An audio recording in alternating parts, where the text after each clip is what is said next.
जय श्री ओम नमः शिवाय। ओम नमः शिवाय। ओम नमः शिवाय। नमो हरिहंताणं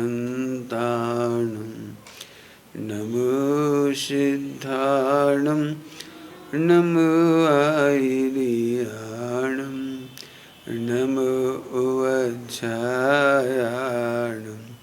नमो लोय सबसाहूणम्।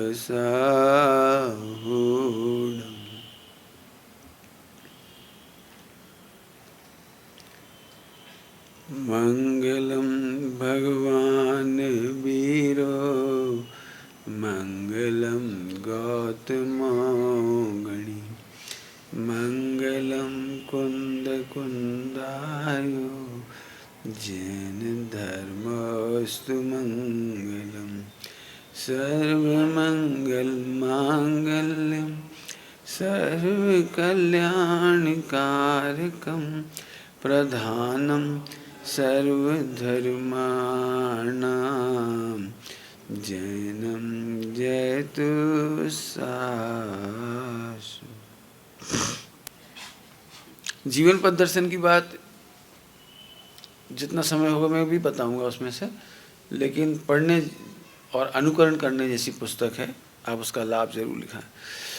बच्चों के बारे में खास तौर चल रही बात, आने वाले समय में जो हमें तकलीफ़ें होती हैं उसका कारण बच्चे नहीं हैं।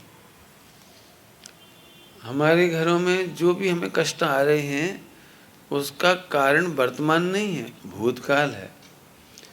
आज हम बच्चों को जैसे संस्कार देंगे बच्चे भविष्य में उसका रिटर्न हमें वैसा देंगे। बच्चे अपने आप से कुछ नहीं सीखते, वे हमसे ही सीखते हैं, हमारे माहौल से सीखते हैं। इसलिए हम पेरेंटिंग की चर्चा कर रहे हैं थोड़ी सी। बच्चे जन्मजात निर्दोष होते हैं। मैंने यदि आप बच्चे को सहज छोड़ दो तो आपको उसके जीवन में 5 पाप दिखाई नहीं देंगे। 5 पाप की ट्रेनिंग हम देते हैं। मैं आपको प्रैक्टिकल बताने की कोशिश करता हूँ, आप देखना इसमें से। बच्चे बड़े सहज होते हैं, उन्मुक्त होते हैं, निर्दोष होते हैं, लेकिन धीरे धीरे हम उन्हें सिखाते हैं, माहौल से सीखते हैं। ये बात हमने कही थी कल, और एक बात फिर कह रहा हूँ। हो सकता है ये सुनने में आपको थोड़ा कठिन लगे, कठिन है भी, मैं भी जानता हूँ कठिन है, क्योंकि दुनिया के सबसे कठिन कामों में से है पेरेंटिंग। क्योंकि जब बच्चा शिशु आता है ना, बिल्कुल छोटा सा, तो वो बिल्कुल अबोध होता है और उसे सांचे में ढालने में 25 साल लग जाती है। उसे टोकने में, रोकने में, समझाने में, उसकी जिद बर्दाश्त करो, उसके नुकसान बर्दाश्त करो, उसकी चिड़चिड़ाहट बर्दाश्त करो। पड़ोसियों से झगड़ा करके आ गया है, स्कूल में टीचर शिकायत कर रहे हैं, बच्चा तेज है। यदि मैं पूरी रिपोर्टिंग करूँगा तो बहुत ही समय लग जाएगा। बच्चों के साथ बहुत परेशानियाँ होती हैं, लेकिन यदि हम प्रयत्न नहीं करेंगे तो उसका दुष्फल भी हमको ही आने वाला है। मेरा एकमात्र उद्देश्य है कि यदि हम वर्तमान सुधार लें तो हमारा भविष्य बहुत अच्छा होगा। हमारी समाज, हमारे बच्चे हमें बहुत अच्छा रिटर्न देंगे। इसलिए वर्तमान में स्वरूप नहीं जानते, इसलिए स्वरूप बताने की कोशिश कर रहा हूँ। जैसे बच्चों में अमित विश्वास होता है, उसके हृदय में शंका होती ही नहीं। छोटा सा बच्चे को आप देखो, शंका नहीं करता हो, लेकिन धीरे धीरे उसे शंका सिखाई जाती है।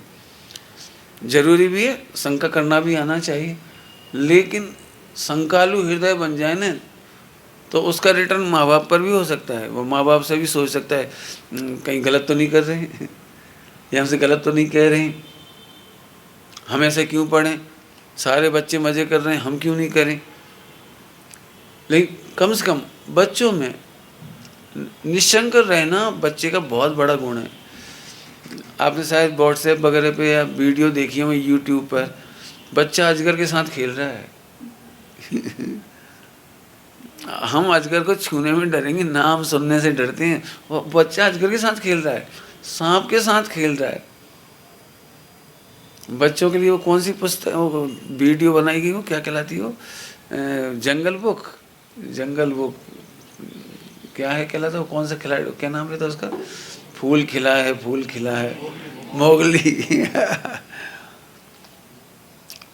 मैंने ऐसी अभी भी सच्ची घटनाएं हैं। मैंने अभी भी गाय के बारे में तो हम सुनते ही, गाय बच्चे को दूध पे झड़ने लगता है उसको देख करके। बंदरिया कुतिया के बच्चे को पाल रही दूध पिला करके, सुकरी के बच्चे को कुतिया दूध पिला रही है। मैंने कहाँ से स्रोत आता होगा करुणा का। बच्चे बहुत अच्छे होते हैं, लेकिन यहाँ से सिखाते हैं बच्चे को, भाभी के साथ जा, किससे बात कर रही थी भाभी, क्या बात कर रही थी, और तू पीछे मत छोड़ना। वो किसी से मिलने जाए तो देखते रहना, शादी में जाओ तो देखना कितने रुपए दिए, उन्होंने क्या दिया। और जब बच्चे वहाँ से लौटते, क्यों, क्या क्या वो बनाया था, कुछ खिलाया था कि नहीं।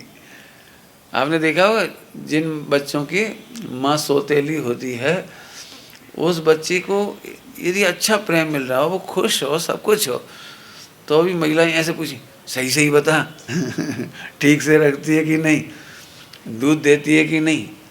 और कहते हाँ देती है, तो दूध में मलाई तो नहीं देती होगी। चावल में घी वगैरह डालती है कि नहीं। अरे बहुत अच्छे से डालती, बहुत, मेरी मम्मी बहुत बढ़िया, मतलब सौतेली माँ के बारे में बोल रहा। तो अभी लोगों को लगता है तू सही सही बता, डर मत। उसने सिखाया हुआ ऐसे बोलना चाहिए, हम सब जानते हैं उसको। अरे क्या गजब हो गया। बच्चे को ऐसे ऐसा बिल्कुल मत सिखाए, मतलब जासूसी मत सिखाई। बच्चा यही बात है। फिर यदि कहूँ तो बच्चे मम्मी को ब्लैकमेल करने लगती, मम्मी हम सब जान रहे हैं, हमने सब देख लिया, पापा से कहेंगे। हे पापा से नहीं कहना। तुम आज मेले में गई थी, तुमने चाट पकौड़ी खाई थी, हम पापा से बोलेंगे, और 2-10 का नोट। कुल मिलाकर के बच्चों को शंका करना, जासूसी करना ये मत सिखाओ। बच्चा बहुत भोला है, निशंक है, उसका भोलापन उसका स्वर्ग है, आनंद का कारण है उसका।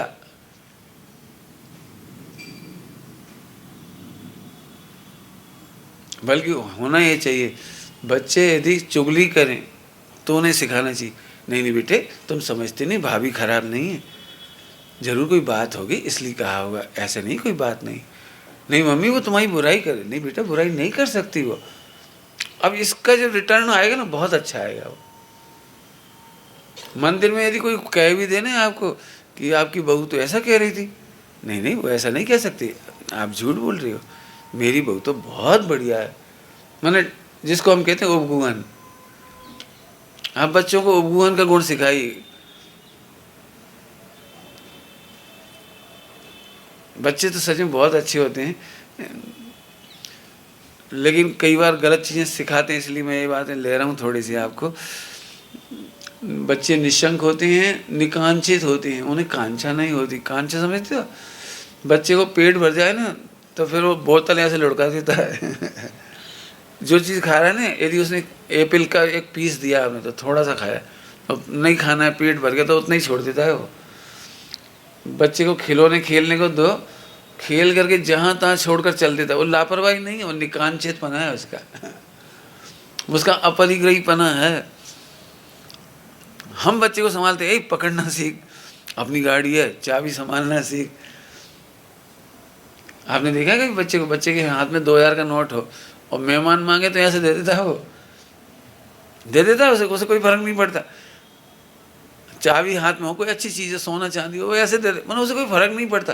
फिर धीरे धीरे हमसे, तूने दे दिया 2000 रुपये, अब वो पाठ सीख लिया उसने। नेक्स्ट टाइम से मेहमान मांगेंगे, अब चाबी नहीं देगा, बर्तन तक नहीं देगा, एक छोटा सा है हमारा है। तो फिर पंडित जी ऐसे तो वो सब लुटा देगा। भाई यही तो हमें भय है कि वो लुटा देगा, लुटा नहीं देगा, दुनिया उसे लूट नहीं पाएगी। एक बात बोलूं बीच में, अभी पूरे वर्ल्ड को खरीदना हो ना, पूरे वर्ल्ड को खरीदना हो, पूरे वर्ल्ड का होना हो, पूरे वर्ल्ड को अपना बनाना हो, तो आप निकांक्षित प्रेम करो, निष्प्रय प्रेम करो, सेवा करो। बच्चे को केवल प्रेम करना सिखा दो बस, विश्वसनीय बनना सिखा दो, बहुत बड़ा गुण है, पूरा विश्व खरीद लेगा वो। हमारे यहाँ जब विद्यालय चालू होता है जुलाई में, एक बार मैं था, पहली दूसरे वर्ष की बात है, तो मैंने बच्चों से क्वेश्चन पूछा था भरी प्रेयर के टाइम, बच्चों ये बताओ विश्व में ऐसा कौन सा धन है जिससे पूरा विश्व खरीदा जा सकता है, और सबके पास है। ये समझना, बच्चे का प्रेम का नुकसान नहीं करना चाहिए। बच्चा किसी से भी प्रेम करे, हे ये तरीका घृणा करने सिखाने का है। बच्चा निर्विचिकित्सा होता है, जुगुप्सा नहीं होती उसको। मैंने लिखा है उसमें लेख में, आप पढ़ लेना, मैं दे दूंगा आपको सब लेख। मैं तो थोड़ा थोड़ा इशारा कर रहा हूँ। यदि बच्चे को निर्विचिकित्सा नहीं होती तो मलमूत्र में लिपटने के बाद भी किलकारी नहीं मार रहा होता हो।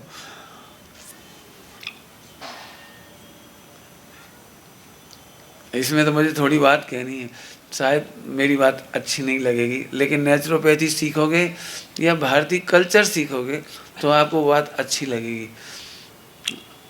बच्चे मिट्टी में खेलें, ये जरूर होना चाहिए। पत्थरों में खेलें, बजरी में खेलें, रेत में खेलें, होना चाहिए। हे कपड़े गंदे जाएंगे, क्रीज बिगड़ जाएगी। ये जो क्रीज और कपड़े गंदे के चक्कर में बच्चे आप कोई चीज़ उठाना भी हो ना, जैसे समझ लो, मैं एक बहुत अच्छी बात सुनाऊँ, एब्राहिम लिंकन की आती है ना बात, सुअर गिर पड़ा था गटर में, तो खुद राष्ट्रपति थे और संगीत समारोह में जा रहे थे शाम के टाइम, और देखा तो वैसे टाइम के पंक्चुअल थे, उस दिन वो लेट पहुँचे संगीत समारोह में, तो वो एकदम गटर में उतर के वो गाड़ी रोक करके उसको सुअर को निकाला। तो वो सब हैरान रह गए सारे जो उनके बॉडीगार्ड। आप हमको बोल देते, हम कर देते ना, या हम फ़ोन लगा देते ना, वो कर देता ना, आपने क्यों किया? बोले दर्द तो मुझे हुआ था, तुम तो मेरे ऑर्डर से करते, तुम्हें दर्द नहीं था, तुम कैसे भी निकालते। मैंने उन्होंने कपड़े की परवाह नहीं की। ये एक गुण सिखाने लायक। मैं एक दिन आपको एब्राहिम लिंकन का लेटर भी यहाँ पढ़ के सुनाऊंगा, और जकरबर्ग का एक लेटर आया है, बहुत अच्छा लेटर है, वो लेटर भी पढ़ के सुनाऊंगा आपको इधर। मैंने बच्चों को आप कौन सी दुनिया दिखाएं, ये उन्होंने लिखा है। बच्चे क्या एक्सपेक्ट करके आएँ, क्या सोचें, ये उन्होंने उसमें लिखा है। मुझे तो सच में अभी बहुत ही दुख होता है, 3-3 साल के बच्चे ओवरलोडेड हो रहे, ओवरलोडेड। मम्मी पापा के अरमानों के, बेटा मेरा नाम करेगा रोशन, तुझे डॉक्टर बनना है, तुझे इंजीनियर बनना है। 3 साल का बच्चा, समझ गए आप? मेरे ख्याल से शायद ही कोई बच्चा ऐसा हो 3 साल का जो मम्मी से पिटता ना हो। क्या बात पर पिटता है वो? ये नहीं लिख पा रहा है, ये। अरे तुम सोचो, उसके हाथ इतने नाजुक हैं, ये ऐसे ही लिखेगा वो भारतीय सड़क की तरह। वो कोई सीधी सड़क नहीं, वैसे नहीं बना देगा। आपके लिए ए लिखना बहुत सरल है, आपके लिए बी लिखना बहुत सरल है, उसके लिए तो हिमालय चढ़ने जैसी बात है। लेकिन मुझे तो इतना दर्द होता है। अरे 5-6-8 साल तक तो बच्चों को केवल मानवीयता के गुण सीखने दो। क्रूरता आ गई, 3 साल का बच्चा क्रूरता से सामना करता है। आप अखबारों में पढ़ के देख लो, स्कूलों में मास्टर नाना प्रकार की पनिशमेंट देते हैं टीचर उसको। इससे बच्चा मानवता के प्रति प्रेम खो देता है, विश्वास खो देता है, उसे क्रूरता देखने को मिलती है। ए पढ़ रहा है कि नहीं, ए उठ, हाथ चकर। हाँ, ये तो बहुत ही गलत बात है। भले अभी भी कानून में बार बार कहा जा रहा है कि बच्चों को आप पनिश नहीं कर सकते, इसके बावजूद भी होते हैं बच्चे। मैं तो बच्चों से जब भी मिलता हूँ, घरों में भोजन करने तो जाना ही पड़ता है मुझे पूरे देश में, तो बच्चे यदि मिल जाते हैं मैं उनसे पूछता हूँ, आप स्कूल जाते हो, कैसा लगता है आपको? ठीक है। हम समझ गए बच्चा दुखी है भयंकर। फिर क्यों, कोई आपको मैडम कैसा पढ़ाती हैं, कौन सी मैडम सबसे अच्छी लगती हैं? अब सबसे अच्छी का कहना तो बड़ा मुश्किल पड़ता है उसको। तो अब नहीं, सब अच्छी हैं, हम समझ गए। फिर हम कहे क्यों, इंग्लिश की मैडम कैसी, मैथ की? तो अब उसका जो भय रहता है ना चेहरे में, मुझे हक्का बक्का होता है, घबराता है, हम समझ जाते हैं।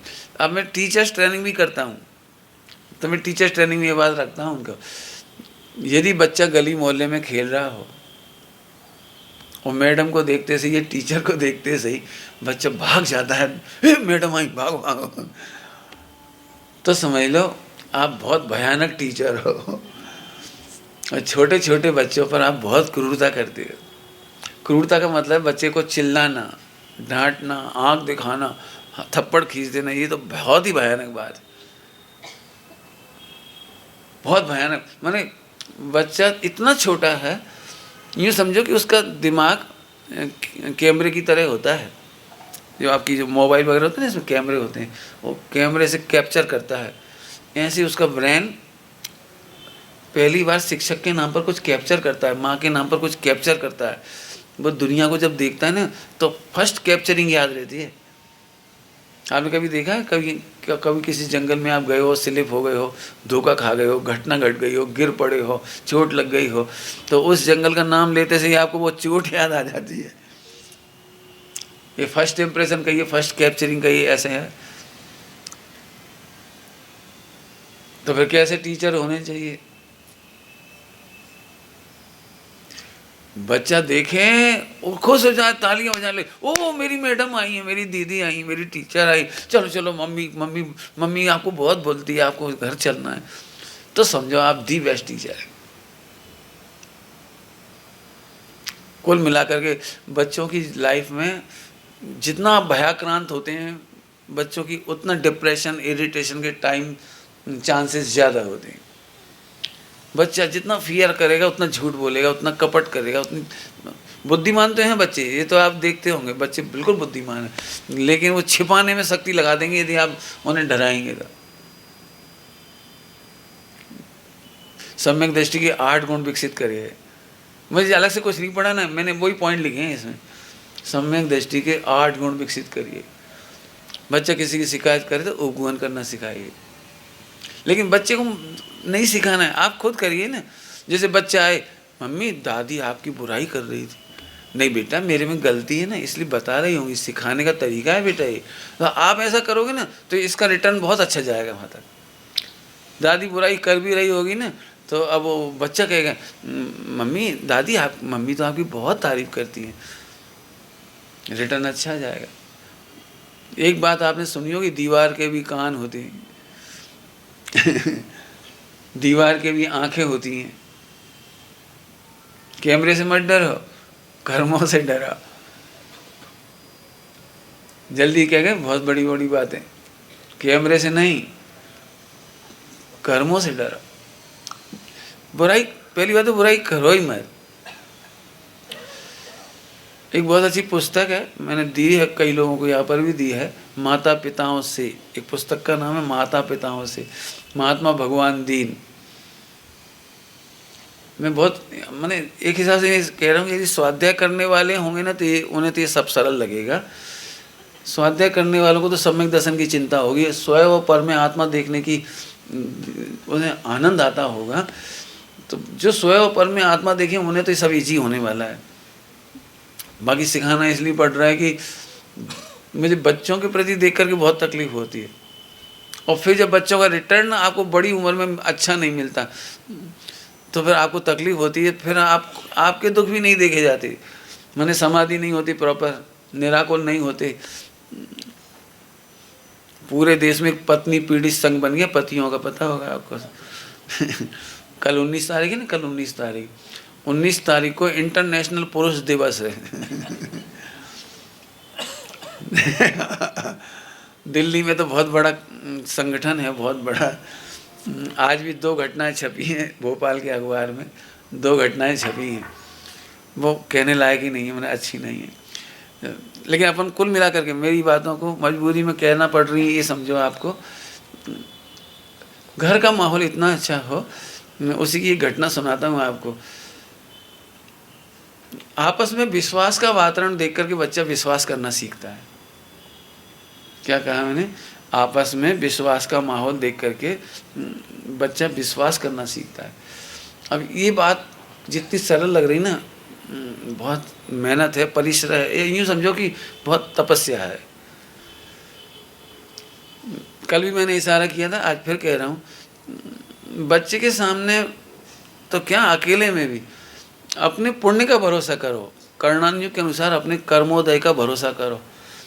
अपनी चालबाजियाँ, चालाकियाँ, तेजपना, कसाय का पना, क्रोध करना, ये जो है ना, ये सब परिणाम, इनका भरोसा मत करो। आप पुण्य के उदय का भरोसा करो। स्त्री को अपने पति में पूर्ण विश्वास व्यक्त करना चाहिए।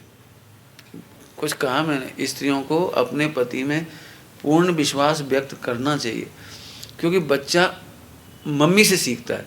जैसे पापा चले गए तो महिलाएं कई बार बच्चों से, तेरे पापा तो हैं ही ऐसे, काम के ना काज के, आलसी नंबर 1, कितनी बार कहा था तेल ले आओ, तेल नहीं लाए, अब हम क्या करें। और देखो वो पैसे उन्होंने उनको दे दिए, वो पैसा खा गए। हमने 1000 बार मन करी पैसा मत दे, जब देखो जब ननद को पैसा दे देते हैं, नंदेव को दे देते हैं और लौटाते तक नहीं है। अब ये जो भाषा है ना, ये बच्चे में बहुत खतरनाक व्यवहार सिखा रही है। बहुत ही, मैंने आप कल्पना भी नहीं कर सकते बच्चा क्या सीख रहा है। जब भी वो ननद को देखेगा, मैंने बुआ को देखेगा, भूपा जी को देखेगा, चोर हैं, पैसा खा जाते हैं। हमारी मम्मी कह रही थी, रक्षाबंधन पर गए आप, अब वो पत्नी आपके बच्चे के सामने करी, बस ननद के बारे में, बुआ तेरी बुआ है ही ऐसी, ऐंठ लेगी साड़ी, ले लेगी वो अपने मनपसंद सामान, माने जो भी कोई, देख 501 रुपये से कम नहीं दिए होंगे। अब ऐसी बातें सुन करके वो बच्चे के दिमाग में बुआ की तस्वीर खराब हो गई, फूफा जी की तस्वीर खराब। आपको मालूम होना ही चाहिए कि जो गलत चीज़ें दिमाग में छा जाती हैं ना, वो सबसे पहले याद आती है। अच्छा आप ही देख लो आपस में एक दूसरे को, आपको कौन सी बात याद आती किसी के चेहरे पर, चेहरे को देखते से। बच्चे को फिर कहता हूँ, मानवीयता का व्यवहार कहिए, विश्वास का व्यवहार कहिए, उसे सिखाना चाहिए। बच्चे से गलती भी हो जाए ना, तो आप बच्चे को ये बोल, नहीं नहीं हमें विश्वास है बेटे, वो आप स्लिप हो गए ना इसलिए गड़बड़ हो गई, नहीं तो आपसे दूध नहीं ढुल सकता था, आपसे घी नहीं ढुलता बेटा। आप विश्वास की भाषा में बोलो, मैं समझ गया, आप बहू से घी ढुल गया, नहीं नहीं बहुत समझदार है वो, हाथ स्लिप हो गया होगा इसलिए ढुला हुआ। आप ऐसी भाषा बोलो, बहू तो सास को व्हाट्सएप पे मशहूर कर देगी पूरे में फेमस कर देगी, मेरी मम्मी मेरी मम्मी मेरी मम्मी। अब 2-4 अच्छा करके तो देखो। बहुत बड़ी बात कह रहा हूँ मैं, एग्जाम्पल कम दे रहा हूँ, ये समझो विश्वास का माहौल। वो पैसे जोड़ने लगी तो पति को तो पता था जोड़ रही है, कहा कुछ नहीं, सब पता था उसको, निकाल लेती रुपये, सब पता है उसको। अब लेकिन एक दिन सही में उसे संकट था, 5-10 हज़ार रुपये की ज़रूरत थी, तो 2-5 साल में पहली बार काम पड़ा, तो उसने कहा मुझे अब भी देने हैं, और नहीं तो LIC की वो सारी पॉलिसी लैप्स हो जाएगी, गड़बड़ हो जाएगी, तुम 5,000 चाहिए दे दो। नहीं तुम फिर देते नहीं हो, फिर लौटाते नहीं हो, तुम हो ऐसे, पहले भी तुम एक बार ले गए थे, भी पैसा अभी तक नहीं लौटा है और नाना प्रकार की भाषा रिपीट। अब बच्चा सब सुन रहा है, थर्ड एम्पायर की तरह अब बच्चे को आखिरकार वो सीधे सीधे नहीं दिया, तो उसने उसके साड़ी देखी, कपड़े देखे, अलमारी देखी, और वो उसे मिल गई, वो उसने नोट उठा लिया। अब वो डब्बा मिल गया ना, जो क्या कहलाता गुल्लक, अब वो उसे खींच रहा है, अब वो इधर खींच रही है, तो एक थप्पड़ मारा और खींच के ले गया। अब इस कंडीशन में बच्चे ने 2 गलत शिक्षाएं सीख ली, जो उसकी ज़िंदगी भर काम आएंगी मैं आपको फिर एक बात कहता हूँ, बच्चे माँ बाप के प्रतिबिंब हैं, बच्चे माहौल के रिफ्लेक्टर हैं, ये समझो आप। बच्चे ने 2 गलत शिक्षाएं ली, महात्मा भगवान दी ने लिखी है ये बात, जो मैं पढ़ा रहा हूँ आपको, महात्मा भगवान दी, मुझे तो ऐसा लगता है उसकी पूरी बुक पे ही प्रवचन करे जाए तो बच्चे ने मम्मी से ये पाठ सीखा कि खुशी खुशी राजी राजी कभी कोई चीज़ नहीं देना और बाप से ये सीखा कि खींच करके ज़बरदस्ती ले लेना चाहिए। आपने देखा होगा छोटे छोटे यदि 4-5 भाई बहन हों, तो जो बड़ा दादागीर होगा सबसे खींच के ले आए, आम दे दे चखा रहा है कि नहीं चखा रहा है, इधर ले आ पतंग जी जी, ये दादागिरी उसने बाप से सीखी। अपनी कोई चीज़ हंसी खुशी, वो कई बार बच्चों में, छोटे छोटे बच्चों में, मैंने भाई बहनों की बात कर रहा हूँ, चलो दूर मत जाओ, दीदी वो बहन कह रही, भैया जरा आपका पेन दे दो रेड वाला। क्यों दें, नहीं देना, हमारा पेन है, तुम्हारा पेन कहाँ गया? अरे जाने कितनी सारे क्वेश्चन आंसर पूछी CBI की तरह। अरे प्रेम से, हाँ ले लो दीदी। बस ये बच्चे बहुत अच्छे। आप समझ गए, आप विश्वास का माहौल सिखाना बहुत बड़ी बात।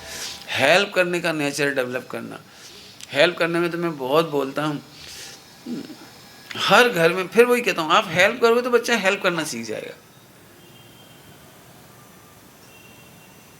रेल में आप बैठे तो बच्चे से कहिए, बेटे देखो भूखा आदमी है, बेटे एक रोटी दे दो इसको, बेटे उसको दूध पिलवा दो। जैसे मैं एक सिंपल एग्जांपल देता हूँ, बच्चे में यदि करुणा का गुण डेवलप हो गया, ध्यान रखना, बच्चा यदि पड़ोसी को पीट के आ रहा है तो आप खुश मत होइए। बच्चा यदि किसी के साथ अन्याय करके आ रहा है तो आप खुश मत होइए, क्योंकि यही बच्चा जब अन्याय के संस्कार होंगे तो आपके साथ भी अन्याय करेगा। हेल्प उधर नहीं करता तो आपको भी नहीं करेगा, उधर संस्कार गलत क्रूरता के तो आपके साथ भी क्रूरता का व्यवहार होगा। आप देख सकते हो, घर में मुझे इतना दुख लगता है, कई बार मम्मी, अब बेचारी महिला तो महिलाएं होती हैं, सास ससुर से हेल्प नहीं मिल रही, ननद से हेल्प नहीं मिल रही, पति भी बाजार चले गए, नहीं सुनते कोई बात, सास ससुर भी नहीं सुनते, तो मम्मी को एक अपेक्षा होती है कि बच्चे हेल्प करेंगे। आज मेहमान आए, बेटा थोड़े बर्तन मंजवा दे, थोड़ा पोंछा लगा दे, और वो खेलने भाग गए।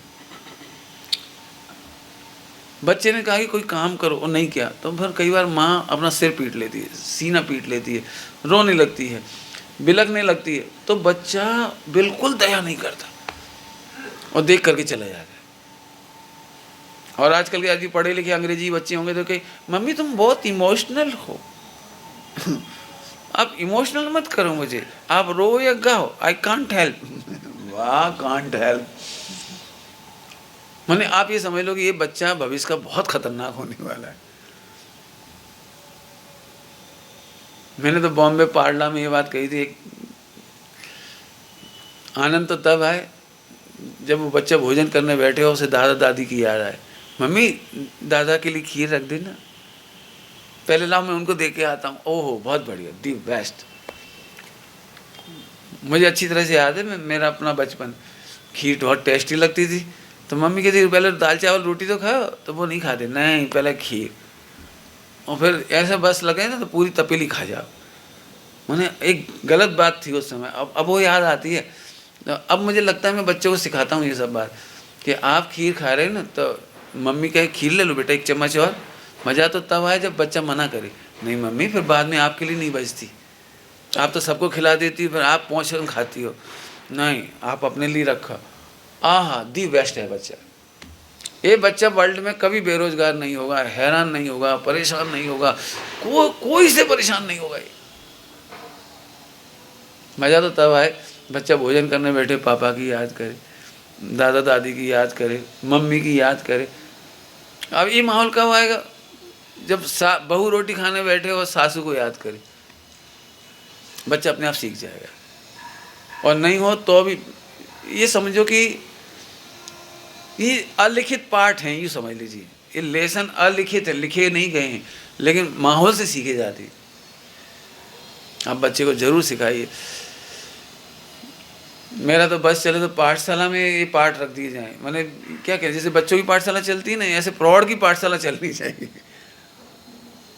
पेरेंटिंग की कक्षाएं होनी चाहिए, और हो रही हैं अभी, ऐसे नहीं है। आप वीडियो पर यूट्यूब वगैरह पे पेरेंटिंग आ रही है, मैंने सिखाना पड़ रहा है। तो बच्चों को विश्वास का माहौल सिखाइए, लोभ का माहौल मत सिखाइए। अब लोभ की बात आ गई, निर्लोभता। बच्चे को घृणा और लोभ, घृणा तो समझ गए, आपकी बोली हे कैसा काम है, ऐसे नहीं करा। और लोभ, हम पैसा देंगे, 25 पैसे देंगे, अब तो 25 पैसे नहीं मिलते होंगे। 10 का नोट कितना रेट हो गया, 1 रुपये से तो कम से कम हो गई ना, 1 रुपये का रेट। तो जल्दी पोछा लगा दो, हम 1 रुपया देंगे, नहीं आइसक्रीम देंगे, नहीं तो टॉफी देंगे। मैं चाहता हूँ ये शब्द हट जाने चाहिए। बच्चे को ये समझाओ ना कि हेल्प करना बहुत अच्छी चीज़ है, आप हेल्प करिए। आप जैसे आप बच्चे को रिश्वत दे रहे हैं ना, रिश्वत, जैसे आपने कहा बच्चा बेटे हम खीर बनाएंगे, जल्दी पोंछा लगाओ, तो जिस दिन उसे खीर नहीं खाना होगी उस दिन पोंछा नहीं लगाएगा, हमें नहीं खाना कुछ हमें नहीं करवाना, क्यों, हमें क्या फ़ायदा। हम बच्चे ये पूछना हमें क्या फ़ायदा, तो आप उसे समझाओ आपको फ़ायदा क्या है काम करने से। आप उसे समझाइए पढ़ाई से फ़ायदा क्या है, हिल मिल करके रहने का फ़ायदा समझाइए। हमारे यहाँ हॉस्टल में बच्चों में झगड़े तो होते ही सब जगह, तो बच्चे आ जाते हैं रोते रोते, पंडित जी जो भी इनकी कंप्लेंट होती है, तो फिर हम कहते हैं अच्छा ये बहुत ख़राब लड़का है, हाँ चिढ़ाता है। कब से चिढ़ा रहा है? 6 महीने से। तो आज ही क्यों रोए? आज रोते हुए आए जब वो 6 महीने से चिढ़ा रहा है। तो जो हमेशा परेशान करता है, तो तू हमेशा परेशान था तो तब क्यों नहीं आया, आज क्यों आया? मैंने उसकी तह में जाती। फिर उस बच्चे से पूछते, उससे पूछे क्यों तुम खेलते हो साथ साथ? के हाँ। कब से? कि हमेशा खेलते। तो इसका मतलब है आज इनमें कुछ गड़बड़ हुई है, इसलिए कंप्लेंट करने आया है। खेलते तो साथ में ही है। फिर मैंने कहा एक काम करो, तुम पहले प्रतिज्ञा करो, ये तुम्हें चिढ़ाता है तो बुरा लगता है? कि हाँ। तो तुम भी इसे कभी नहीं चिढ़ाओगे, तुम किसी को नहीं चिढ़ाओगे, प्रतिज्ञा करो। अब वो सोचने लगा हम भी तो चिढ़ाते हैं। फिर थोड़ी देर बाद हम कहते देखो बेटा चिढ़ाना बहुत अच्छी बात है, चिढ़ना बुरी बात है। यदि बच्चे एक दूसरे से एंजॉय नहीं करेंगे तो दिमाग कैसे चलेगा? एक दूसरे को चिढ़ाएंगे नहीं, सीखेंगे नहीं, सिखाएंगे नहीं, घुल मिल के खेलेंगे नहीं, तो ये काम चलेगा कैसे? चिढ़ाना तो बहुत अच्छी बात है। चिढ़ाना माने फ्री ऑफ कास्ट एंटरटेनमेंट, बिना पैसे का खेल है, मजे लेते हैं एक दूसरे के, इसमें क्या बुरा? ओ ऐसा दुनिया में कोई है जिसको नहीं चिढ़ाया गया हो? मैं तो समझूंगा वो सबसे खराब होगा जिसे कोई नहीं चिढ़ाया ना हो। पारसनाथ भगवान मोक्ष जा रहे थे, वो कमट का जीप चढ़ा रहा था, और वे नहीं चिढ़े परेशान नहीं हुए, केवल ज्ञान दिया, मोक्ष चले गए। ये आपकी सहनशीलता की परीक्षा कब होगी?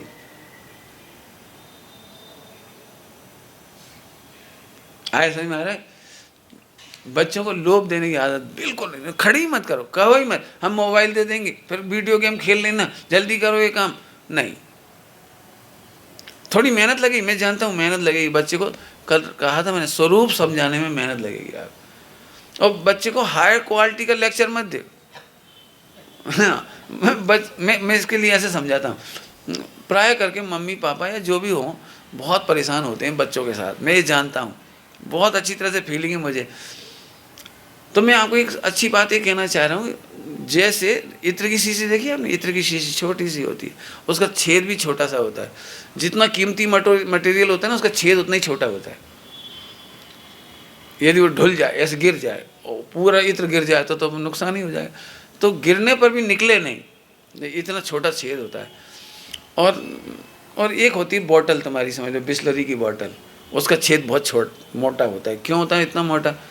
कि वो ढुल जाए तो कोई कीमत कम है उसकी, ये दृष्टांत।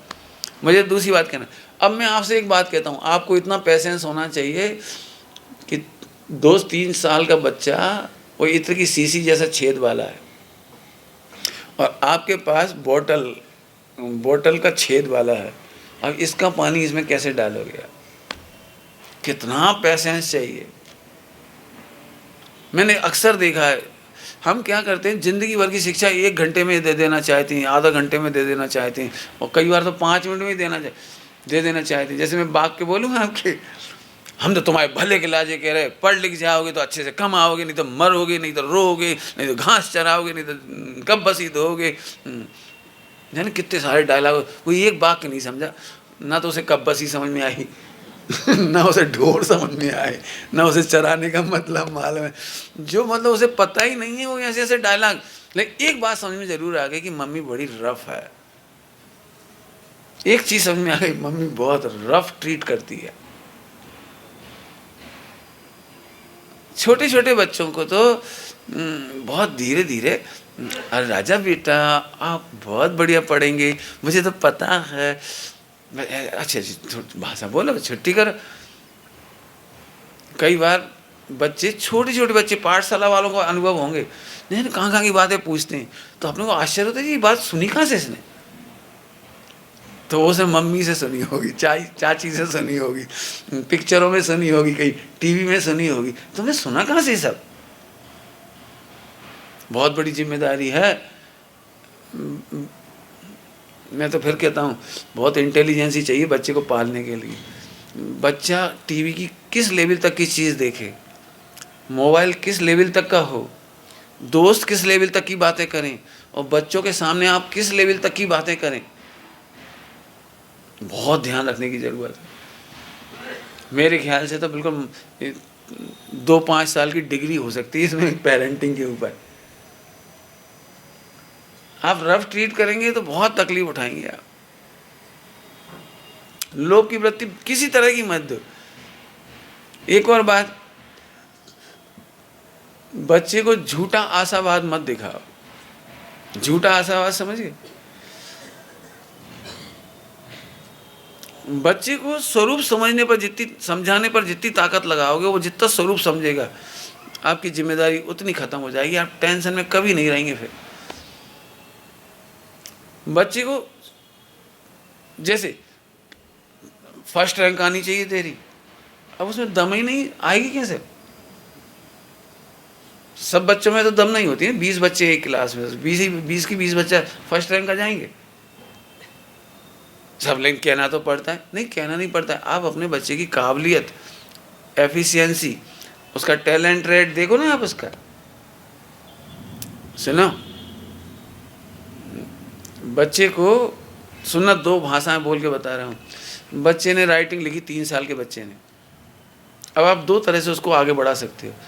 एक तरीका जो 90% लोग यूज करते हैं, इतने साल हो गए, 6 महीना हो गए भाई, तो राइटिंग नहीं सुधरी। 10 साल हो गए पढ़त, लेकिन राइटिंग नहीं सुधरी। एक डायलॉग ये है, और एक डायलॉग ऐसा भी हो सकता है, 6 महीना पहले राइटिंग थी ना, उससे आज बहुत अच्छी हो गई। पहले से आप जल्दी याद कर लेते हो। पहले इतना समय लगता था ना आपको। 2 का पहाड़ा आपने पहली बार में कितनी देर में याद किया था? 10 दिन लग गए थे आपको 2 का पहाड़ा याद। वो तुमने आज तुमने 3 का दिया, तूने 2 दिन में कर लिया। गुड, और तेरा टैलेंट बहुत अच्छा। मैंने उसको आत्मविश्वास जगना चाहिए कि मैं कर सकता हूँ। बच्चे से कब पोंछा लगाओ तो है जैसे पोंछा लगा, सत्यानाशी, सब कचरा फैला दिया। एक डायलॉग ऐसा हो सकता है। एक ऐसा, अरे हमें मालूम है तुम कर सकते हो, तुमने बहुत अच्छा किया, कल से आज बहुत अच्छा किया, वाह, गुड गुड, क्या बात है, बस थोड़ा सा कचरा यहाँ रह गया, यदि ये नहीं होता तो बिल्कुल दी बेस्ट था। ऐसा बोलता, बच्चा झट कचरा उठा के फेंक गया। मम्मी अब कैसा है? गुड। मम्मी ने गुड दिया। तरीके 2 ही तरीके से हैं। लेकिन 90% रिमार्क बच्चों के ऊपर हमेशा उल्टे आते हैं। उल्टे, किसी काम का नहीं। वो देखो शैतानी कर रहा है, वो देखो खिड़की पे चढ़ गया, वो देखो सोफा सेट पे मर जाए, हम क्या करें।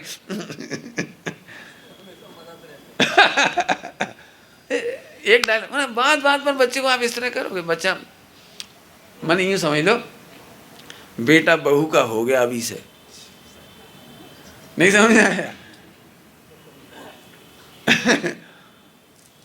मैंने आप उसको कट मत करिए अपने आप से। बोलिए पहले से बहुत अच्छा और पहले से बहुत अच्छे कपड़े पहने आपने, पहले बच्चे को खुद करने दीजिए। और एक चीज़ और जो मुझे बहुत कहने की है बच्चों के मामले में, एक तो पहले जो पूरी हो ही जाए थोड़ी सी, जब आप बच्चे को ओवर इमेज करना सिखाते हैं ना, उतना उसके पास टैलेंट नहीं होता है। ध्यान रखना, टैलेंट से सुखी नहीं होते बच्चे, नोट कर लो आप। कुछ सुन रहे हो आप? बच्चा फर्स्ट रैंक आता है इसलिए बहुत अच्छा होता है, ऐसा कभी नहीं होता। लेकिन बच्चे में यदि मॉरल वैल्यूज होती है ना, तो बच्चा भी सुखी होता है। कभी बच्चा पुलिस थाने नहीं जाएगा, कोर्ट कचहरी में नहीं जाएगा, और आपको भी आनंद होगा। माने बच्चे की ये गुण विकसित होने चाहिए। नहीं तो मालूम क्या होता है, 10th और 12th के समय सबसे ज़्यादा ध्यान रखना पड़ता है। आजकल देखा है आपने, नरेंद्र मोदी तक को कहना पड़ता है संडे के दिन रिजल्ट आता है। तो जिंदगी में हार को पहचाना सीखो, फेल को पहचाना सीखो। आप लोगों ने बहुत मेहनत की होगी, सब कुछ किया होगा। ज़रूरी नहीं कि आपके जो मार्किंग आई वो ही आपका सही पैमाना हो। मैंने बहुत सारी बातें आजकल कहनी पड़ती हैं, और नहीं तो बच्चे सुसाइड कर लेते। बच्चे को कभी धमकी मत दो, इस बार फेल हो जाओ तो शकल मत दिखाना, घर मत आ जाना तुम, नहीं तो हम तुम्हारी हड्डी पसली तोड़ देंगे, तुम किसी काम के नहीं हो, हमें मालूम है। जी क्या भाषा क्या है, कि बच्चा डिग्री से काम करता है। और एक बात समझ लो आप, शायद आप समझते होंगे फिर भी मैं कह रहा हूँ, मैं मुझे हंसी आती है, मैं अपने परसेंटेज बताता हूँ ना आजकल के बच्चों को, तो मुझे हंसी आती है। मेरे मैक्सिमम परसेंटेज 11th में बोर्ड हुआ करता था उस समय, 12th बोर्ड नहीं था मेरे समय में, तो 11th बोर्ड था, 11th बोर्ड और M.Com और MA, इन सब के मेरे मैक्सिमम परसेंटेज तीनों में एक जैसे हैं, 66%। अब ये बात सुनाऊँ ना आजकल के बच्चों को तो हंसेंगे, हैं ऐसे करेंगे, 95+, 97, 98, 90। तो मैं बच्चों को एक बात पूरे हिंदुस्तान में कहता हूँ, यहाँ भी कह रहा हूँ आप सबसे, आप कभी बच्चे की रैंक पर ध्यान मत दीजिए, लेकिन बच्चे की यदि मॉरल वैल्यूज बढ़ रही है तो बहुत अच्छा बच्चा है वो। यदि उसे ओवर कॉन्फिडेंस हो गया ना, ओवर कॉन्फिडेंस 90+ हूँ, 95+ हूँ, और भाई दबे ज़िंदगी में 10th 12th में या किसी अपर डिग्री में वो लोअर हो जाए, 60 पे रह जाए, 70 पे रह जाए, 80 पे रह जाए, तो अब वो डिप्रेशन में जा सकता है, इरिटेट हो सकता है, सुसाइड तक कर सकता है। उसे ऐसा लगता है जैसे मैं बहुत, मेरी इज्जत चली गई। बड़ी डिग्री से नौकरी तक नहीं मिल रही आज। एक भी डिग्री ऐसी बता दो मार्केट में जिसके बल पर नौकरी मिलती हो। और मुझे जो नौकरी मिली थी ना कॉलेज की और पोस्ट ऑफिस की, दोनों डिग्री के बल पे मिली थी, मेरा कोई इंटरव्यू नहीं हुआ था। मैंने 66% पर ही पोस्ट ऑफिस में नौकरी की थी, केंद्रीय सरकार की, और फिर उसी से स्टेट गवर्नमेंट की जो शिक्षा विभाग, मतलब जो PG कॉलेज, उसमें मैं प्रोफेसर बना, असिस्टेंट प्रोफेसर, तो वो केवल डिग्री के बल पर। शायद मेरी वो अंतिम नौकरियां होंगी जो डिग्री के बल पे मिली होंगी। आज की तारीख में कोई डिग्री के बल पे नौकरी नहीं मिलती। मैंने आप बच्चे को डिग्री बढ़ाने के लिए मत सोची, उसकी डिसीजन मेकिंग सिखाई, पढ़ने की तरीका सिखाइए, पढ़ाई का फल सिखाइए, विद्या का फल, शिक्षा का फल। शिक्षा का फल समझते हो आप कि बताऊं? शिक्षा का फल है हे उपादेय का निर्णय करना आना चाहिए। हे उपादेय थोड़ा टेक्निकल लगता होगा आपको, लेकिन योग्य अयोग का निर्णय करना आना चाहिए। बोलूं एक बार 90% युवकों की बात कर सकता हूँ, 99 कहना चाहिए लेकिन 90 कह देता हूँ, 10% को रिलैक्स कर देता हूँ। आप 90% नौकरी करने वाले प्रोफेसरों को लाके खड़ा कर दो, CA को खड़ा कर दो, इंजीनियर को खड़ा कर दो, यहाँ तक कि डॉक्टरों को भी लाके खड़ा कर दो। 90% की बात कर रहा हूँ। उन्हें 90% को ये नहीं पता कि किस समय क्या खाना चाहिए। 99 कहना चाहता हूँ लेकिन 90 कह दिया मैंने। 90% पढ़े लिखे नौकरी करने वालों को ये पता नहीं है कि यदि आज रात को 3 घंटे नींद हुई है तो सुबह रोटी खाना है कि नहीं खाना है। यदि बुखार है तो दाल खानी है कि नहीं खाना, बुखार है तो क्या करना क्या नहीं करना ये पता नहीं। सब सारे पढ़े लिखों की बात कर रहा हूँ मैं। सर्दी हो गई तो क्या करना है ये पता नहीं लगता।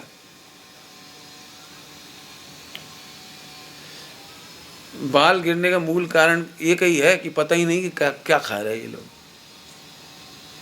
सिर गर्म क्यों हो रहा है, चश्मा क्यों लग रहा है। पढ़े लिखे लोगों को 90% को चश्मा लग रहा है। लग क्यों रहा है?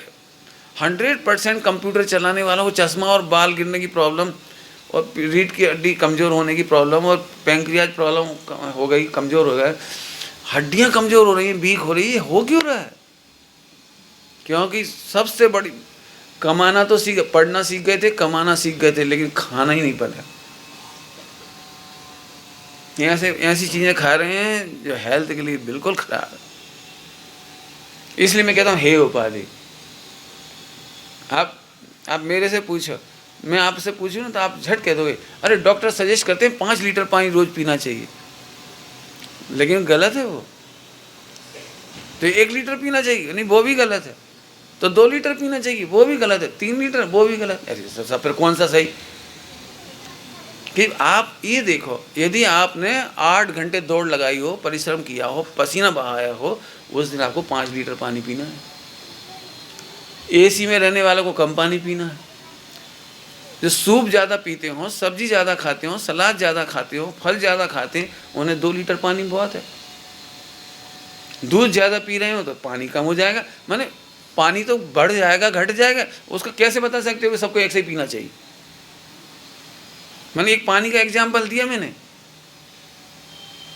कौन से सीजन में चावल खाना चाहिए, नहीं खाना चाहिए। अब कब भी हुए जा रहा है, खाते भी चली जा रही है, खाए चले जा रहे, बुखार चढ़ ही रहा है और हलवा भी सूते जा रहे। ए ढोर।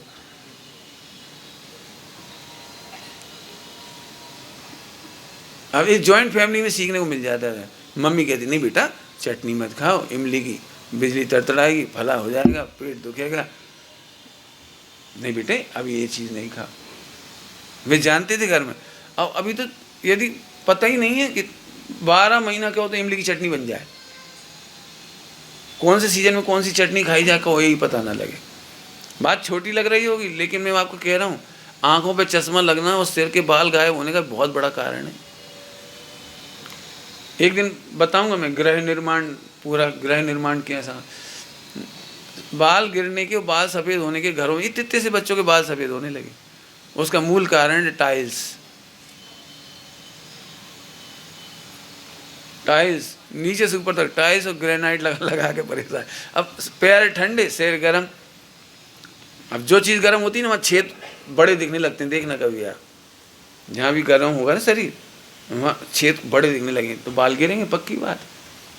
कैंसर वालों के बाल क्यों गिर जाते हैं? पूरे शरीर के रोम रोम तक गिर जाते हैं। क्यों गिर जाते? दवाइयों की गर्मी, और दवाइयों की गर्मी से वो छेद चौड़े हो गए और सारे बाल गिरते चले गए। अब ऐसे कि पॉइंट बीच में आ जाता है तो ऐसा लगता है वही समझा दो। एक आध दिन चिकित्सा के बारे में पूरा 1-2 घंटे कोशिश करूँगा समझाने की, कोशिश करूँगा समझ, लेकिन अधूरा ही दूंगा जितना ज्ञान दूंगा। पूरा करना आपकी जिम्मेदारी है। मैं तो बच्चों के मामले में इसलिए कह रहा हूँ, आपको लगता नहीं बाल गिर गए, मैंने वो सिंपल चीज़ है, वो गिर ही जाते हैं आजकल। ज़्यादा हुआ तो आप निमित्तों को दोष दे दो मिथ्या दृष्टि की तरह। आजकल तेल खराब, नहीं तो साबुन खराब है। तेल साबुन खराब नहीं। मुझे दूसरी बात बतानी है, ये बालों का गिरना और सफ़ेद होना इंडिकेटर है आपके पूरे पूरे लंग्स, लीवर, किडनी ये सब वीक हो गई है। एक फुंसियाँ हो रही है ना, इसका मतलब पूरे शरीर का ब्लड खराब होना शुरू हुआ है। कई लोग कहते हैं ना बाल तोड़ जाते हैं, इधर हो गया फिर इधर मिटा तो इधर हो गया, इधर मिटा तो इधर हो गया, इधर हो गया फिर इधर हो गया। हो क्यों रहा है?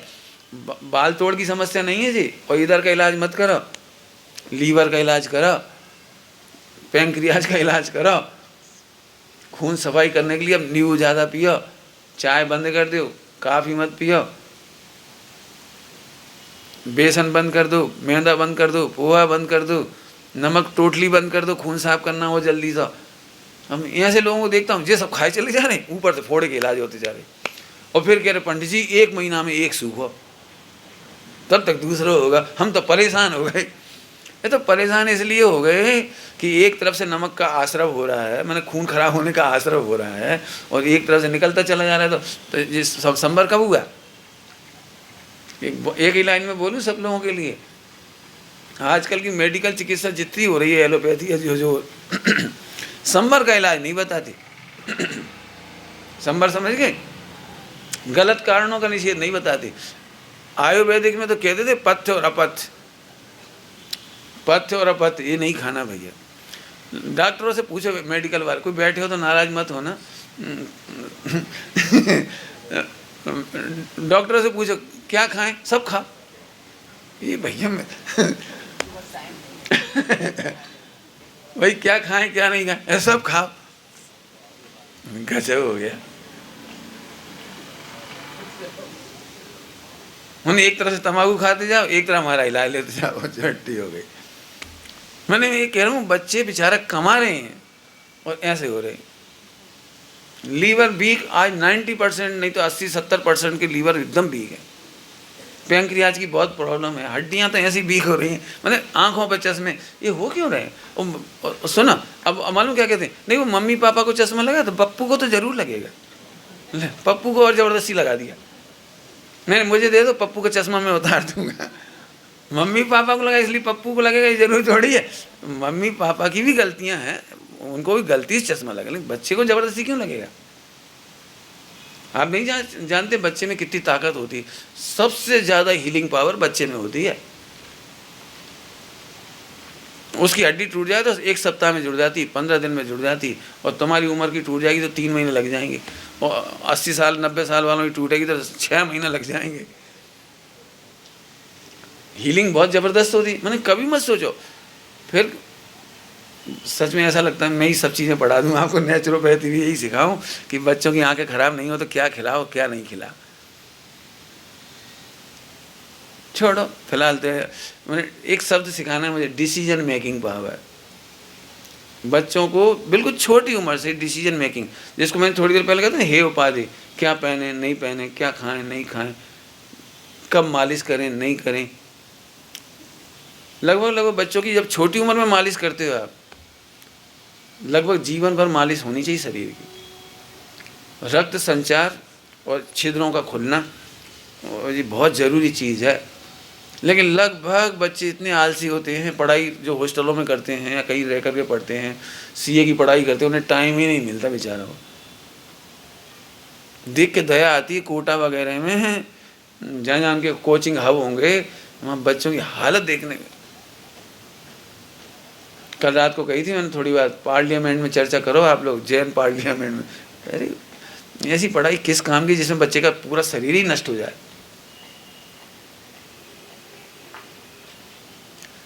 डिसीजन मेकिंग थोड़ी सी बता देता हूँ। निर्णय करने की क्षमता बढ़ाना माता पिता का बहुत बड़ा कर्तव्य है। बच्चे को आप अबोध मत समझिए, अबोध नहीं समझिए। मैं छोटे छोटे डिसीजन मेकिंग से बात स्टार्ट करता हूँ। जैसे झाड़ू कहाँ रखनी है, एक डिसीजन मेकिंग है।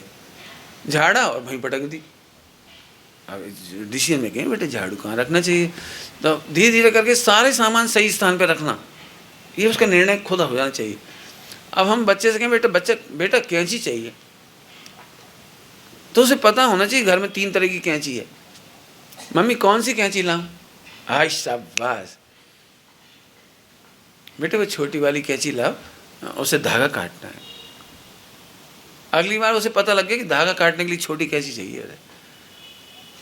तुम बताओ बेटे, अगली बार धागा काटने के लिए, सिलाई कढ़ाई कर रहे हैं तो धागा काटने के लिए कौन सी कैंची लगेगी? दौड़ के जाएगा, लपक के छोटी कैंची ले आएगा। ये डिसीजन मेकिंग सिखाना बच्चे को। बच्चे कपड़े धोना चाहते हैं, बच्चे हर वो काम करना चाहते हैं जो मम्मी करती है, बच्चा हर वो काम करना चाहता है जो पापा करते हैं। बच्चा कपड़ा धोना चाहे तो एक भी दिन उसे थप्पड़ नहीं मारो, छोटे से छोटा भी होने तो उसे मत मारो। आजा बेटा बैठो, कौन सा कपड़ा धोगे आप? 15 दिन के अंदर बच्चे सारा कपड़ा धोना सीख जाएगा। और नहीं तो अकेले में साबुन लगाएगा वो, कल मैंने दोपहर में बोला था, साबुन और गला देगा पूरी साबुन। और जब तुम मंदिर से घर आओगे, ये भैया साबुन कहाँ चली गई, इतनी गल गई। उसे तो पता ही है कि आप डांटोगे तो चुप जाता है भाग जाता है। फिर आप भूल जाते हो कि साबुन कहाँ गई, तो आपने पूछे नहीं और आपको लगता भी नहीं इतना छोटा पप्पू करेगा ऐसा काम। तो आपको उसे भी वो बच गया, वो खुश हो जाए, इतना खुश होता है, ओ गुड, मम्मी बेवकूफ़ है, भूल जाती है सब। अगली बार वो इसी तरह से बात बढ़ा, मतलब वो गलत काम सीख रहा है। फिर समझ लो, बच्चा प्रतिदिन प्रति क्षण सीखता है। अब गलत सीखता है कि सही सीखता है, ये अपना जिम्मेदारी है। नहीं बेटे आ जाओ, लो ये रुमाल, देखो इतनी साबुन लगा ना, बस इतनी, अब ऐसे करो, अब ब्रश करो, देखो ये अंडरवियर है, यहाँ गंदी होती है, इस जगह साबुन लगा, ऐसे ब्रश करो, छेद नहीं होना चाहिए, धीरे धीरे किया जाता है, ऐसे किया जाता है। मैंने एक एक चीज़ बताते चले जाओ। पैंट में नीचे साबुन लगाई जाती है। मैंने अभी बच्चियों से पूछा आत्मार्थी टेस्ट में, आप लोग कपड़े धोते हो कि? हाँ। तो आपको धोना आते? बोले हाँ धोते। मैंने कहा सुना, फिर मैं 2-4 बातें बताई एक्सपीरियंस की, तो सब बच्चे आश्चर्यचकित होते हैं बच्चे। मैंने बेटे आप कितना पाउडर डालते हो और कैसे डालते हो? पाउडर का पैकेट खोला निरमा का और हाथ में ले लिया, पहले हाथ गीले कर लिए और पाउडर हाथ में ले लिया, ये पहली रॉन्ग। अब हाथ की सारी चमड़ी फटेगी आपकी। 5-6 कपड़े हों तब 1 टीस्पून बराबर पाउडर लीजिए। 2 चादर हो तो 1 टीस्पून चादर पाउडर ले लीजिए। उसमें भी तीखा और कम जैसा जैसा हो, कुछ कंपनी के बहुत तीखे आते हैं, कुछ हल्के आते हैं, वो ज़रा अपने को देखना पड़ेगा। अब हाथ डाल के मत घोलो, यदि धोना हो तो धोना घुमा दो, कपड़े कूटने का लकड़ा ऐसे घुमा दो, और नहीं तो ब्रश और क्या कहते हैं प्लास्टिक का मग्गा, हाथ में पानी मत लगने दो। फिर एक एक कपड़ा, सबसे पहले गंदा कपड़ा डालो, फिर दूसरा कपड़ा डालो, फिर सबसे कम कपड़ा जो गंदा है सबसे आखिरी में डालो। सबसे ज़्यादा गंदे कपड़े को ज़्यादा साबुन का पानी चाहिए, वो झट सोख लेगा, उसे धुलेगा। धोते समय फिर कहाँ कहाँ ब्रश लगाने की गंदगी दिखती, बैठने के स्थान पे पैरों के नीचे, वहाँ साबुन हल्की सी लगा दो, छोड़ दो थोड़ी देर के लिए 10 मिनट, फिर धीरे धीरे उनको ब्रश करो। ब्रश ऐसे करो कि बनियान में विंडो नहीं बने। सच में 2 कपड़ों के कारण बड़ी लज्जा आती है पतियों को आदमियों को, या तो उनके अंडरवियर में छेद हो जाए या बनियान में छेद हो जाए। तो ये एक नहीं होना चाहिए। अब वो कपड़ा नाजुक है, वो तो नाजुक कपड़ा। एक बार मेरी बनियान थी, एक ब्रह्मचारी भैया आए, ला मैं धो दूँ, धोई का फटा ही गई मैंने कहा भैया कपड़ा ऐसे नहीं धोया जाता, धाड़ तुमने ज़्यादा चमकाने के चक्कर में ज़्यादा साबुन लगाई, ज़्यादा ब्रश मारा और इतनी जम के कराई हो। मेरे कपड़े नाजुक होते हैं, मैं अपने तरीके से धोता हूँ। मैं कहने का मतलब ये है। फिर एक और बच्चियों को वही बात बताई, फिर इनको निचोड़ो अच्छे से, ताकत लगाओ निचोड़ के, नहीं तो कपड़े लटका दिए और वो 1 घंटे तक आंसू बहाता रहा, टप टप टप। अब फिर कह रहे गंगा जमुना कहाँ से आ गई आप जाके देखो कभी मंदिरों में जो लोग धोई दुपट्टा चाय जैसे सुखा देती हैं, धाड़ निचोड़े और डाल दी। अब आप जाके देखो पूरे कमरे में पानी फैला हुआ है और बूंद बूंद बूंद गिर रही। ये बिल्कुल गलत है। ये डिसीजन मेकिंग, सब्जी खरीदने की डिसीजन मेकिंग, सब्जी वाला है तो आप फटाफट आप मत जाओ, बच्चे से कहो जाओ बेटे क्या लोगे, क्या खाओगे, बोलो।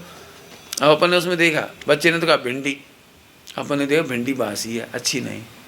बेटे इस भिंडी का टेस्ट अच्छा नहीं आता, फिर भी तुम कहोगे तो हम ले लेंगे, टेस्ट अच्छा नहीं लगेगा, आप फिर मत कहना। क्यों मम्मी इसमें क्या फ़र्क है? अब वो फ़र्क समझाओ। देखो ताज़ी भिंडी ऐसी होती है, चमकती है, ऐसी होती है, इसमें नाखून लगाएं तो ऐसी लगती है, ऊपर जरा सा हिस्सा तोड़े तो ऐसी लगती है। जो ताजे की पहचान है और जो बासे की पहचान है। 1-2 भिंडी खराब भी ले लो आप उसमें से, और बनाते समय से बिठा देखो ये चमचोली हो गई अब बन नहीं रही, देखो अब देखो खाने में कठोर हो जाएगी, अब ये परेशान करेगी अपने को। अब इसका टेस्ट लेके देखो, इसका टेस्ट लेके देखो। एक बार में एक सब्जी खरीदना सीख जाएगा। मैं तो ये जरूर कहूँगा भैया, हर बच्चे को सब्जी खरीदना, कपड़े खरीदना, रसोई के काम, कपड़ा धोना, ये 4 काम तो हर बच्चे को आना चाहिए, हर बच्चे को। फिर से बोलूँ 4 काम कौन कौन से हो गए सब्जी खरीदना, कपड़े खरीदना और सब्जी बनाना, रसोई का काम करना आना और कपड़े धोना। ये 4 काम तो मस्ट हैं, बच्चों को आना ही चाहिए। मैं बचपन से सीख गया ना सारे काम, तो मुझे एक दिन भी होटल की याद नहीं आई। ये हमारे ज़माने में पिज्ज़ा बर्गर तो बनते नहीं थे लेकिन डबल रोटी ब्रेड तो उस समय भी मिलती थी मार्केट में, लेकिन हमने एक दिन नहीं छुई, क्योंकि सारे काम आते थे। कपड़े धोने में कभी वेस्टेज नहीं हुआ, ये 4-5 काम बहुत अच्छे से आते थे और हर काम सीखा घर में। मम्मी क्या करती पता है तुझे क्या घर का काम करना है? मुझे तो एक बच्ची का आया, मैंने एक बच्ची से पूछा आत्मा टेस्ट में कि तुम रोटी बना लेती हो कि नहीं, कपड़ा धो लेती कि नहीं, तो मेरी तुम्हारी मम्मी सिखाती नहीं, मेरी मम्मी बोली तुम्हें बड़े होकर काम नहीं करना। गजब हो गया, तुम्हें तो बड़े होकर के डॉक्टर इंजीनियर जो बना रही, वो पता नहीं क्या बनाना चाह रही उसकी मम्मी तुम तो बड़े होके कमाना हाँ गड़बड़ है। हम तो लड़कों को कह रहे हैं, लड़कों को आना चाहिए, बच्चियों को आना चाहिए। मैं सच कह रहा हूँ, पूरी दुनिया में आज मुझे आप कहीं भेज दो, मुझे कोई टेंशन नहीं है कि कोई कहे नहीं शुद्ध नहीं बना सकते, वो ऐसा नहीं कर सकते। मैंने बिल्कुल मत करो, मैं अपना 2 मिनट कर लूँगा फटाफट। मैंने आज तक अशुद्ध खाने का काम नहीं पड़ा, ये डिसीजन मेकिंग समझ गए, मैंने सब्जी खरीदने की डिसीजन मेकिंग। नहीं तो तुम जिंदगी भर परेशान हो गए। बच्चे से कहो जा बेटा करेला लिया, सड़े सड़ाए ले आया, बस भिंडी लाया तो ऐसे ले आया सब में छेद, नहीं तो बासी। तुम नहीं तो कही थी भिंडी ले आओ, अब हमें क्या पता 6 दिन बासी है। तो ये डिसीजन मेकिंग अभी नहीं सिखाओगे तो कल के दिन बच्चा मालूम क्या बोलेगा, मंगाना हो तो मंगाओ, हम जैसी लाएंगे वैसी ले आएंगे। एक बार बताऊं, जब बच्चा सीखना चाहता है ना तो बहुत सहनशील होता है वो। आप 10 तरह से टोक दोगे तो 10 तरह से सीख जाएगा वो। लेकिन 18 साल के बच्चे से आप ज़्यादा बातें करोगे ना, वो सुनेगा तक नहीं। फिर ज़्यादा कि हमें नहीं आती मम्मी, मैं नहीं खरीद पाता, तुम हर बार तो मंगाती हो, हर बार नाराज़ होती हो, मैं नहीं लाऊंगा, तुम्हें लाना है तो ले आओ। आप छोटी उम्र से ही बच्चों को ये सब चीज़ें, कपड़ा खरीदने जाओ बच्चे को ले जाओ, कोई दिक्कत नहीं। 5 साल 8-10 साल के बच्चे को बोलो बेटा कौन सी साड़ी पसंद है, और उसे वो पसंद आई, बेटी इसका कलर कंचा होता है, ये दरदरी होती है, ये फला होती है, इसके कलर पक्के होते हैं, ये नहीं ली जाती है, इसमें आग जल्दी लग जाती है। घर में पहनना हो चौके में तो साड़ी कैसी होनी चाहिए, कॉटन की होनी चाहिए, जल्दी आग नहीं पकड़ती। अब ये बच्चे एक बार में सीख जाएंगे, एक बार में रटाना भी नहीं पड़ेगा, लिखाना भी नहीं पड़ेगा, नोट्स भी नहीं बनाने पड़ेंगे। समझ गए होंगे आप लोग। एक दिन में 1 घंटे में नहीं, 24 घंटे में थोड़ी थोड़ी बात बच्चे पकड़ते जाएंगे और सीखते जाएंगे। समय तो हो ही जाता, पता नहीं लगता जरा। हमें डिसीजन मेकिंग के मामले में और विचार करना, छोटे छोटे काम से लेकर बड़े बड़े काम तक बच्चों को सीख ही सकते हैं। मुझे तो कई बार ऐसा लगता है यदि मैं प्रवचनकार नहीं हूँ तो मैं एक कोचिंग सेंटर ही खोल दूँ, बच्चों को कैसे सिखाना, कैसे क्या क्या करना। लेकिन अभी कह रहा हूँ क्योंकि मेरा बहुत छोटे बच्चों से लेकर बड़ों तक का काम पड़ता है, समाधि करने वालों तक का। समाधि की बात भी कह दूँ आपको, बच्चों में समाधि के संस्कार डालो। बच्चे को लगना चाहिए दर्द होने पर डॉक्टर नहीं, नमोकार मंत्र याद आना चाहिए। माँ गिर पड़ी ना तो माँ को पकड़ रहा, ना उठा रहा, ना कोई, बस फ़ोन लगाने डॉक्टर पे चला। अरे पहले उठा तो सही भैया, खून निकल रहा तो पट्टी तो बांध दे। और मम्मी को मम्मी घबराओ नहीं, मैं अभी लाता हूँ, डॉक्टर को बुलाता हूँ। बात की बात है, डॉक्टर पहले सिंपैथी ही नहीं हो से बेचारे, गिर गई कैसे चल रही थी, मैं और मारो हम क्या करें। अब जैसे तुम डायलॉग देते थे वैसे ही वो रिपीट कर रहा है। बच्चे को भी चोट लग जाए तो ये अपन ही सिखाएंगे उसे, बड़ी सिंपैथी, बड़ा प्रेम, बड़ा स्नेह। अरे बेटे लग गई, कोई बात नहीं बेटे, डरो नहीं, खून तो निकलता ही रहता, तुम तो वीर हो, महावीर की संतान, डरो नहीं। आज और उसको दला से दला आवाज बिठा दो। अब जी काम नहीं करो, वो चिंटी मर गई। तो चिंटी का मार डाले, नहीं समझ में आया। जैसे बच्चे गिर पड़ती हैं, ओ चिंटी मर गई, मैंने चिंटी का मर गई, मैंने उसे भाव हिंसा द्रव्य हिंसा कहाँ सिखाया। अब वो खो हो गया, कहाँ मर गई कहाँ मर गई, नहीं बेटा चोट लगे कोई बात। समझ में आया। अब तो समझ गए होंगे। 5 पाप रहित भाषा होनी चाहिए, प्रैक्टिकल बच्चों को सिखाइए, बच्चों का हित भी है। इन बातों को आप स्थूल मत समझना, स्वयं और पर के सम्यक दर्शन के लिए बहुत जरूरी है। स्वयं और पर की जो अहिंसात्मक कल्चर है उसके लिए बहुत ज़रूरी है। हमारा हित इसी में है। बाद में आप कई गुना परेशान होगे, कई गुना खर्च करोगे, कई गुना टेंशन में रहोगे। उससे अच्छा है कि हम डे टू डे लाइफ में अपन अच्छा जीवन जिएं। हमारी मन वचन काय के व्यवहार से बच्चा भी मन वचन काय के हर व्यवहार को सीखेगा। सिखाएं। अभी समय हुआ। ओम नमः शिवाय। देखो ये हमारा सौभाग्य के दुर्भाग्य है कि एकत्व विभक्त भगवान आत्मा को समझाने वाले गुरु हमें कपड़ा धोना सिखा रहे हैं, हमें खाना पीना कैसे खाएं, पोछा कैसे लगाएं। ये थोड़ा गंभीरता से चिंतन करने जैसा है, क्योंकि वो घर घर जाते हैं, जहाँ से निकलते हैं नज़र पड़ती कि ये चीज़ से पहले तो ये चीज़ सीखने जैसी है। खैर, आप यदि आ ही रहे हैं तो उससे 5 मिनट पहले आ जाएं तो आपको प्रारंभ से सारे विषय मिल सकते हैं। शुरुआत में कईयों के विषय छूट जाते हैं। प्रश्न नंबर 1 सबसे पहले बच्चों से,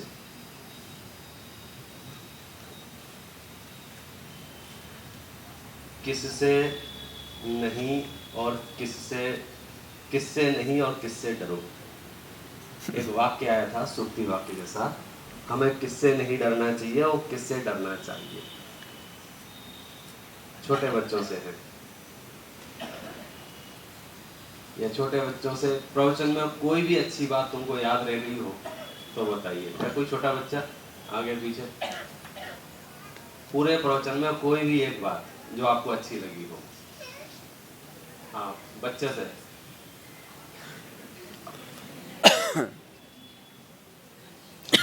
कोई बात नहीं है, मैं इसलिए मैं बार बार बच्चे बच्चे कह रहा हूँ। जरूरी नहीं है सारे बच्चे पाठशाला की गाड़ियों से ही आए, आपके घर में भी आपकी अपनी औलादें हैं, सॉरी बच्चे हैं, उनको आप लेके आइए, हम उनसे प्रश्न पूछेंगे। और सच में ये बचपन में ये बातें अगर उनके दिमाग में बैठ गई तो हो सकता है जिंदगी भर उनके रहें। ये प्रश्न बड़ों के पास चला जाता है पुरुषों में, किससे नहीं किससे डरो? हाँ,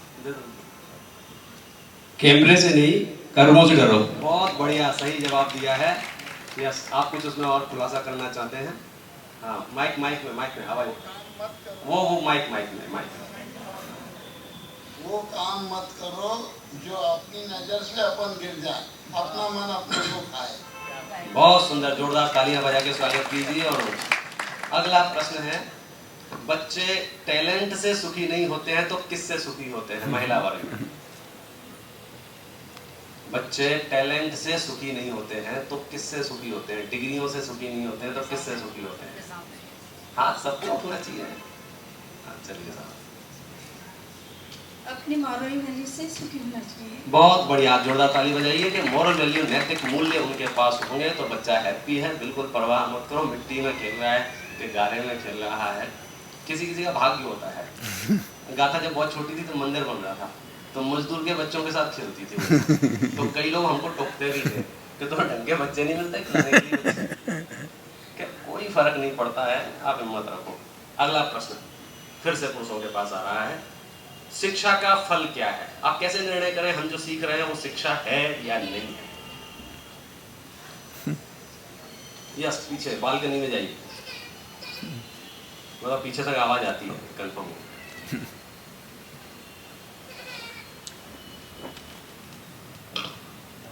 शिक्षा का फल तो ये होना चाहिए कि हमें हे उपाय का निर्णय करना आ जाए। बहुत बढ़िया, जोरदार ताली बजाइए। कितने जागरूक श्रोता है सर। अभी कब तक याद रहेगा वो नहीं पता। अगला प्रश्न श्राविकाओं से, महिला वर्ग से, 4 काम जो हमें पेरेंटिंग में सिखाने हैं। 4 काम।